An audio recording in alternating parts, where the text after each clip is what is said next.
बिस्मिल्लाहिर्रहमानिर्रहीम। अस्सलाम वालेकुम दोस्तों, उम्मीद करता हूँ आप बिल्कुल ठीक ठाक होंगे। आज की वीडियो में मैं आपके साथ शेयर कर रहा हूँ आज तक टोटल ओमान में कोरोना के केसेस। सबसे पहले आपको आज की डेट बताते चलूँ। आज है 9 अगस्त सन 2020 और दिन है इतवार का। दोस्तों, अगर आपने अभी तक हमारा ये channel tech with Urdu subscribe नहीं किया तो आप इसको सब्सक्राइब कर सकते हैं मज़ीद ऐसी ही अच्छी और मालूमाती वीडियोस के लिए। तो दोस्तों, आज जो न्यू कन्फर्म केस रजिस्टर हुए हैं वो हुए हैं 223 यानी 223, और इन 223 केसों में से 148 यानी 148 केस हैं ओमानियों के, और 75 यानी 75 केस हैं नॉन ओमानियों के। और जो टोटल केस इस वक्त हो चुके हैं ओमान में वो हो चुके हैं 81,580 यानी 81,580 पीपल। और अगर अमवात की बात करें तो कल से लेकर अब तक 24 घंटों के दौरान 4 यानी 4 न्यू अमवात वाक़या हुई हैं, और जो अब तक टोटल अमवात वाक़या हो चुकी हैं वो हो चुकी हैं 513 यानी 513 पीपल की। और अगर रिकवरी की बात करें तो माशाल्लाह से रिकवरी ज़बरदस्त रिकवरी है।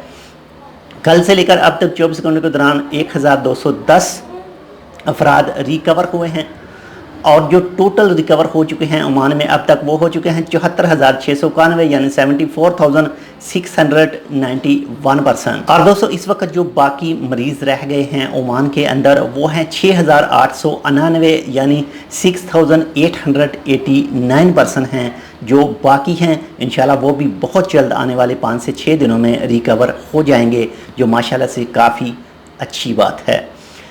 तो अगर हॉस्पिटल की बात करें, जो कल से लेकर अब तक 24 घंटों के दौरान न्यू एडमिट हुए हैं हॉस्पिटल में वो हुए हैं जी 44 यानी 44 अफराद, और जो इस वक्त टोटल मौजूद हैं हॉस्पिटल में वो हैं 488 यानी 488%। और अगर आईसीयू की बात करें जो इंतहाई निगहदाश्त हालत में मौजूद हैं तो वो हैं 171 यानी 171%। तो दोस्तों, जो भी दोस्त इस कोविड-19 की वजह से इस दुनिया से जा चुके हैं अल्लाह ताला उनकी मग़फ़िरत करे, और जो भी दोस्त इस वक्त कोविड-19 के मरीज़ हैं अल्लाह ताला उन सब को जल्द से जल्द शफ़ायाब करे। आप सब के साथ हमारे साथ ओमान का कोई भी महकमा जो इन्फॉर्मेशन शेयर करता है कि आप कैसे कोविड-19 से सेफ़ रह सकते हैं, कैसे दूसरों को रख सकते हैं, तो प्लीज़ उनको फुल फॉलो कीजिएगा। इसके अलावा जितने भी रूल हैं सुप्रीम पेंट के वो भी फॉलो कीजिएगा। इसके अलावा जो नाइट नो मूवमेंट बैन है जो आज रात से 9 बजे से लेकर सुबह 5 बजे तक है उसको भी ज़रूर फॉलो कीजिएगा ताकि आपके ख़िलाफ़ कोई भी कानूनी कार्रवाई ना हो सके। तो ये थी आज की अपडेट। इंशाल्लाह मिलते हैं आपसे किसी ऐसी दूसरी मालूमाती वीडियो के साथ। तब तक के लिए अल्लाह हाफिज़।